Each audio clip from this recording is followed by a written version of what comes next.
Certainly anything with a disorder at the end, I don't think that's particularly empowering. I think there's a lot of problems around telling people what's wrong with them, as opposed to asking them sort of what's going on.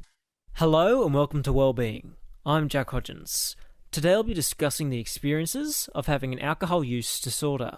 We are joined by Mark Bell, who does program support at Smart Recovery Australia, a non-profit organisation assisting people to achieve a life beyond addiction.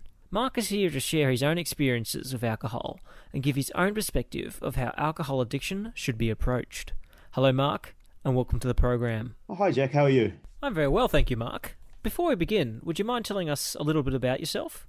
It's been such a weird couple of years. Let's work backwards. So over the last year, I started a new career in peer support. So I'm working in sort of the mental health area.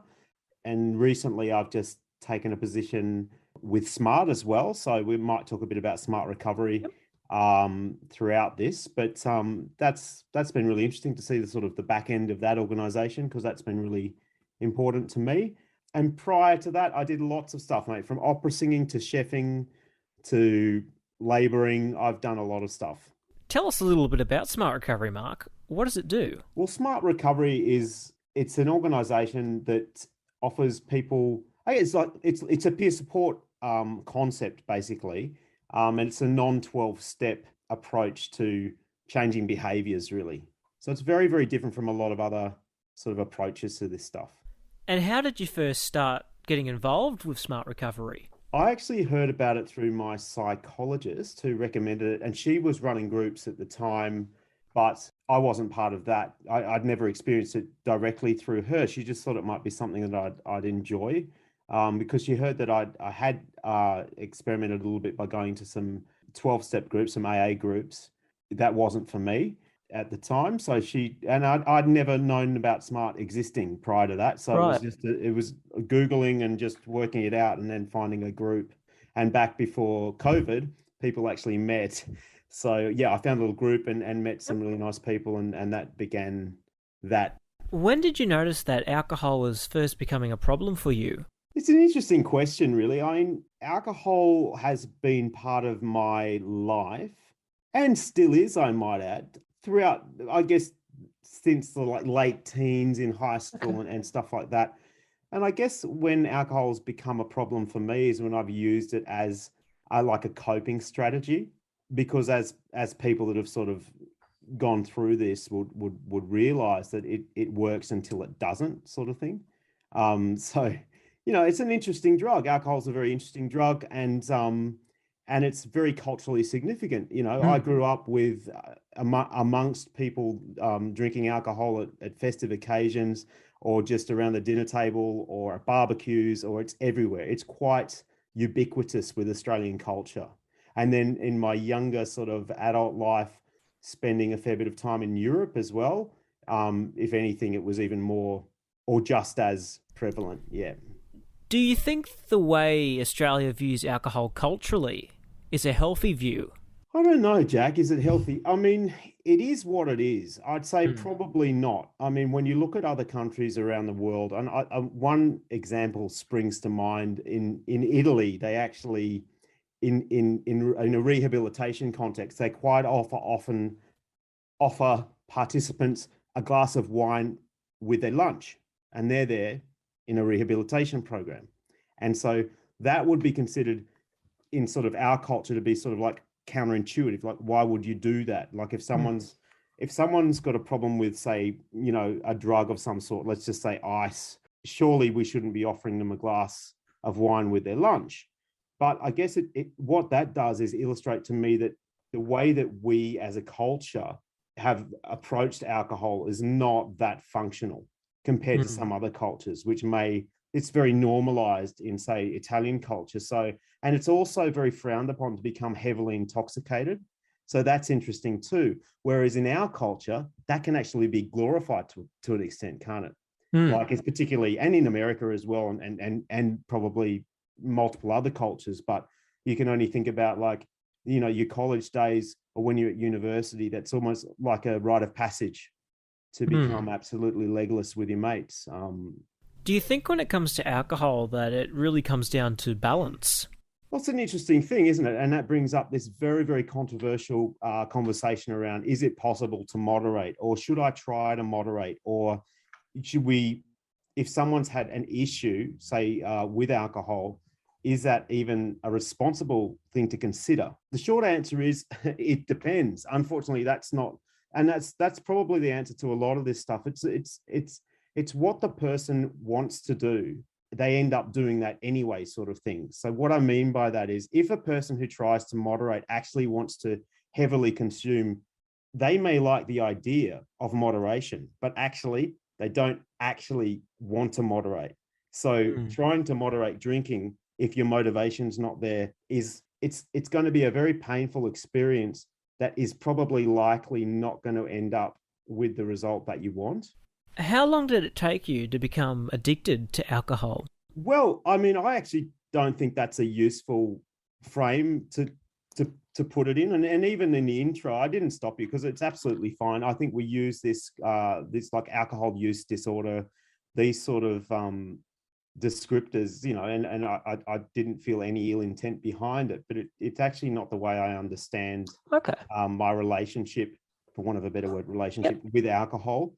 Either historically or presently. So, and in SMART as well, we talk about labels and how we don't really want to use labels within our meetings as well. So it's quite interesting. So if someone's been part of, say, like a 12-step program, and absolutely fine, we welcome everyone to come along. It's not an either or thing, like where if you go to AA, you can't come to SMART, not at all. But in terms of the way, I guess, we talk, we're quite cognizant about not using labels like alcoholic or addict. And the reason behind that is because I guess what we're trying to do in those groups is actually empower ourselves to be able to make the change. So if we internalize that identity, it's very difficult to do something or to be someone else. Now, that doesn't rule out, by the way, bringing it back to the previous question, that doesn't rule out that abstinence or, to complete discontinuation of substance use might be the best option for people.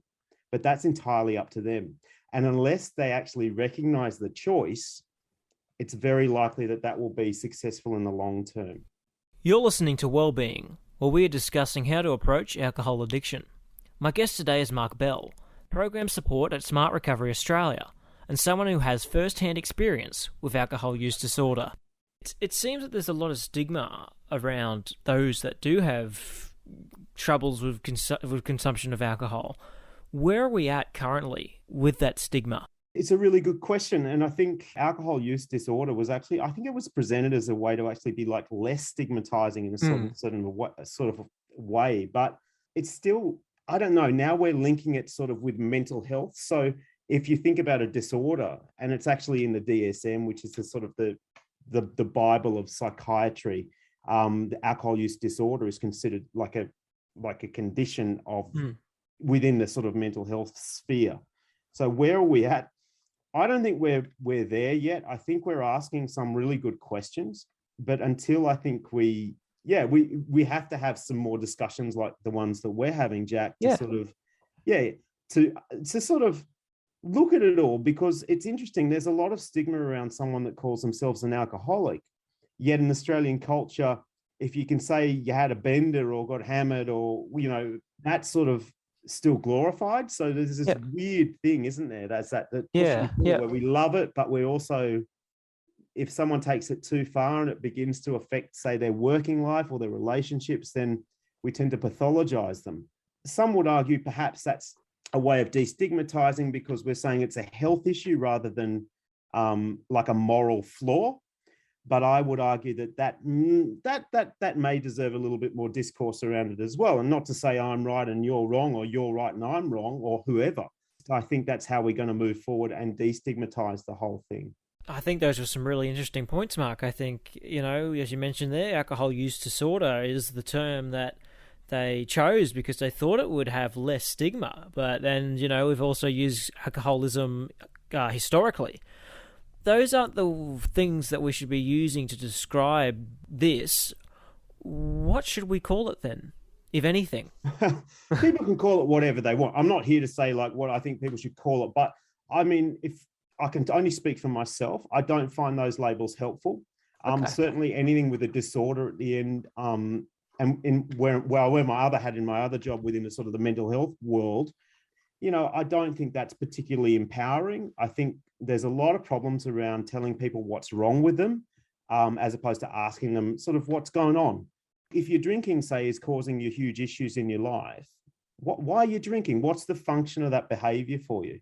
And actually ask them human questions rather than sort of, I guess, personalize it so that we're talking to people rather than sort of patients with diagnosis or diagnoses, various whatever. And in smart groups, that's how it rolls. So if someone says, I'm an alcoholic, I might gently, as a facilitator, which that's one of my roles now, I run a weekly group, I might say, look, I'm not here to tell you how to think, but in this group, we try to avoid labels like alcoholic or addict and stuff like that. And I try to explain it in a way that doesn't, make them feel like they've said the wrong thing, because that's not the intention. But the intention is to say, look, this is how we sort of approach this stuff here. So instead of looking at the substance, particularly, we're looking at it in terms of a behavior. And then we're saying like, well, how might you want to change the behaviors? What would make it possible to change a behavior? If you've come into the group, I guess most people do want to change something, or at least maintain a positive behavior change. So we look as a group and we sort of throw things up, and it's more questions than answers, but it's more about people with problems rather than patients with diagnoses. How can heavy drinking affect the relationships with friends, family, and work colleagues?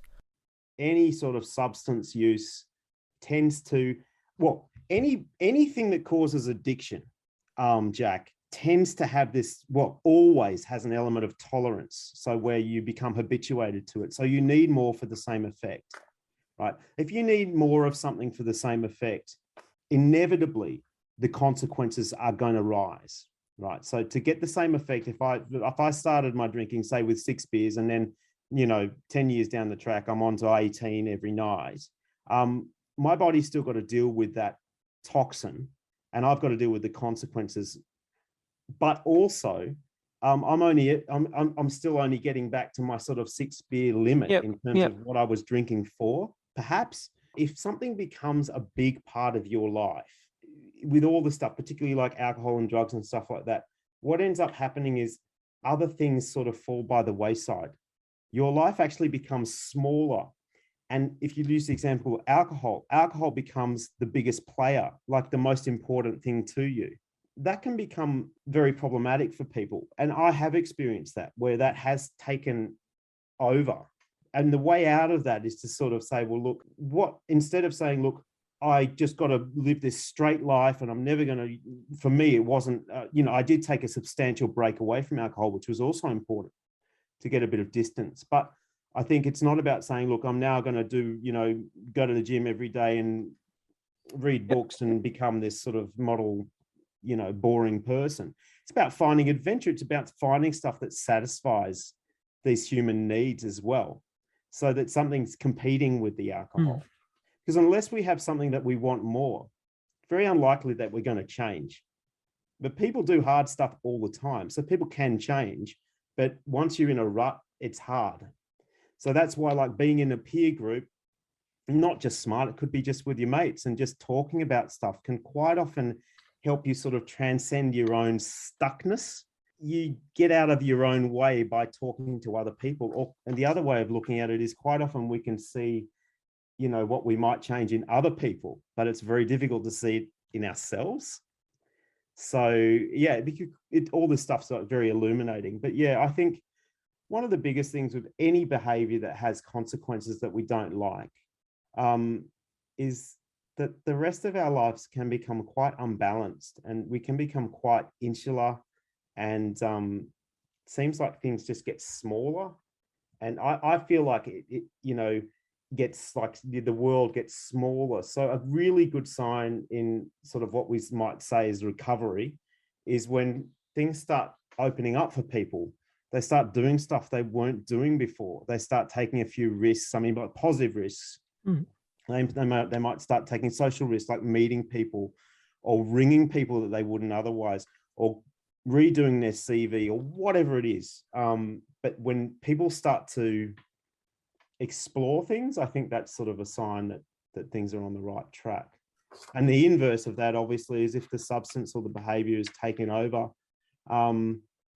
people can become quite isolated. I know that affected me that way, and that's very common as well. What becomes harder to do in daily life when you have high consumption levels of alcohol in the mix? Yeah, pretty much everything. I think if people have got alcohol and it's a big part of their daily routine, and assuming that they don't drink like first thing in the morning, which some people do, because that's actually a way to sort of mitigate the effects of the detoxification process. But even if it's a daily part of your routine, then every single morning when you wake up, you'll have more stimulants coursing around in your body, because the stimulants are what actually create stop you from dying in your sleep, basically, through even moderate amount of alcohol.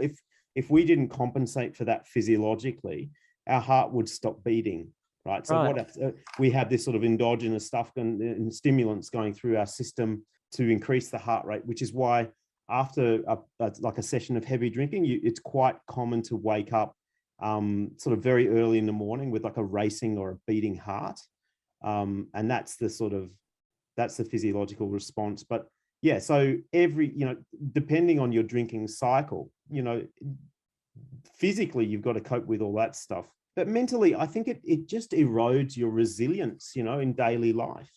So say something was like you could tolerate it when you were feeling okay. Sometimes it just becomes too hard. So for instance, you might, I don't know, what's a cliched example? Yeah, well, you might lose your keys. I've heard this, before. Let's just say you're not intoxicated. You've just lost your keys and you can't get into your office.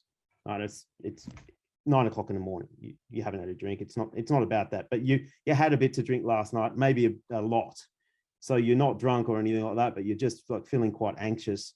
Not being able to find your keys, that might just be the thing that tips you over the edge that day. Whereas if you were feeling in good health and able to cope with things physically and mentally, yes, it's going to be irritating, but perhaps you might ring someone, the office manager, the security guard. You might go get a coffee. You might catch up on your emails on your phone. Or if in the case if your sort of resilience has been worn down physically and mentally, but it doesn't just have to be alcohol, it could be anything. But, then I think, it's got a profound effect on your ability to cope with basically everything. You're listening to Wellbeing, where we are discussing how to approach alcohol addiction. My guest today is Mark Bell, Program Support at Smart Recovery Australia, and someone who has first-hand experience with alcohol use disorder. Is it hard to ask for help when you're someone that has high levels of alcohol consumption? Yes, I think it is. There's a lot of, like you said, there is a lot of stigma around it still. I think it's becoming easier. I think in some ways, like I talk a lot about Smart because that's really helped me. But say Smart Recovery, there's no real threshold for entry. You don't even have to be there for a particular reason. So the reason that links in with stigma is you might be sitting next to somebody that has a problem with binge eating or gambling or sex addiction or, alcohol, or it could be anything is my point, any problem behavior. So then if you're thinking about a behavior, it's less personalized and you don't feel as judged. And I think as well, within a sort of a peer support setting, that's one of the great things is you don't have that sort of expert-patient relationship. We're all equals. We're just humans just trying to kick the can down the road of life, so to speak, and we're all at different, and also everyone's at different stages. And quite often there's multiple behaviors going on and people are even at different stages with multiple behaviors. So for instance, I might have actually given up alcohol for a month, but I'm still smoking way too much pot because I'm still getting consequences from that. So I want to limit that back down. But so I might be talking about that at Smart, but I think all of that stuff is, and the fact that we don't use labels, we actively encourage people not to use labels as well. And we give people real choices. And it's a really different thing, isn't it? To say to someone, look, they might come to the group and say, look, I'm drinking too much. It's causing the consequences that I'm not prepared to live with anymore. So I want to drink less. Okay. That doesn't have any judgment. I mean, it's a statement of fact. But the same person coming to the group saying, I am a hopeless drunk. My life's a mess. I've got no self-control. I'm out of control. And it's this sort of, it becomes, and of course, then it becomes, unfortunately for a lot of people, that becomes a self-fulfilling prophecy. So if they do feel powerless and out of control, then every time that they take the substance, it's sort of driven into that, use pattern. So it's really interesting. And I also think it comes down to also giving people real options and ownership over their choices. So what's happened historically in the sort of, I guess, a lot of the recovery community and sort of is to say to somebody, well, it's death or prison with your heavy drinking, or your only other option to have any sort of a life is complete abstinence. And I think most people know that that's intellectually flawed. Now, it might be true that for that person, that if they choose to not drink anymore, it might be the best thing they ever did. But if it's a false dichotomy, it's a very sort of infantilizing thing. And I think that's why you see a huge amount of sort of quote unquote relapse after people come out of these sort of detox places or rehabs, I guess, more appropriately, because detox happens first. Very rarely, I might add, because you've got to be extremely, extremely heavy use of alcohol in particular. It's one of the most serious things to actually detoxify from if you're very, very dependent on it. But yeah, I mean, most of the people that go to sort of rehabs are given that, what I would say is a sort of a false choice, really, or a forced choice is probably a better way to say it, which is to say, look, you can go back to your chaos and your heavy drinking and your out of control life, or you can stop drinking and get on with things and everything's going to be better for you. The problem with that is, well, it doesn't recognize there's a third choice, which is adjusted use. And I'm not just talking about legal drugs, it could be illegal drugs as well. People have been using opiates and stuff like that for, centuries. Yeah, right. And not everyone, and I think it also recognizes as well, things occur on a spectrum. It's not, and I think that also is part of this discussion as well, is to say that, yeah, some people are using an extremely dangerous amount of whatever, and some people are using a bit too much and it's causing some issues with their relationships and whatnot. We're very quick in this culture to group them in the same basket because there's less risk to the people providing the services, because obviously not drinking at all is the lowest risk option for people. Not using drugs at all is the lowest risk option. So that's what's presented. But unfortunately, people know that they're autonomous and that after they're away from a coercive, therapeutic environment, unfortunately, that's when they might sort of break free and exert their sort of personal will or free will. How can family members and friends effectively help someone who has high levels of alcohol consumption? Wow. Okay, Jack. I think the short answer is it depends. But I will add to that. I think we can influence how other people behave, but we cannot change how people behave other than ourselves. And I think once we recognize the limitations for whatever the relationship dynamic is, I could be, your girlfriend, your wife, your mum, your dad, your sister, your boss, whatever, and you want the best for that person. So it's very painful to watch. And that feeling of like not being able to do much, but actually knowing what you can and can't do is really important. So Smart's just started a family and friends program. I'm not all over that at all, but I think they treat it a bit like Smart, where you're trying to say to the participant, look, we need to work on things that are meaningful for you and to build your own life and whatever that looks like. And regardless of what the person that you care about ends up doing, say with their substance use, your life can't really be dependent on those outcomes that you can't control.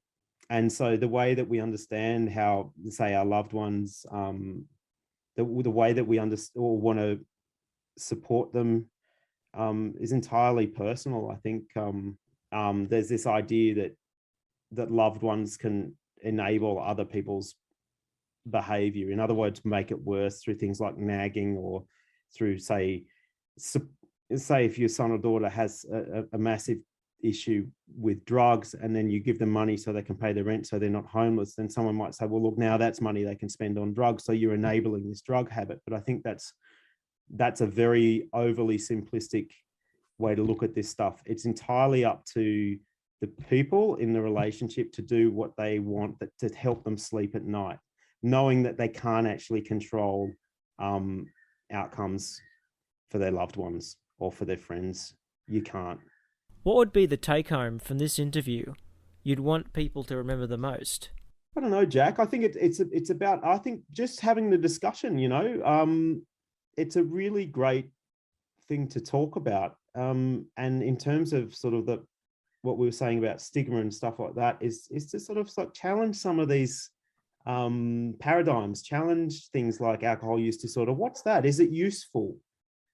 And if it isn't useful, then maybe say, well, okay, well, I'll just leave that to one side. And it may be useful. You may find it really useful to talk like that about your behavior, and it might be really empowering. So hang on to that.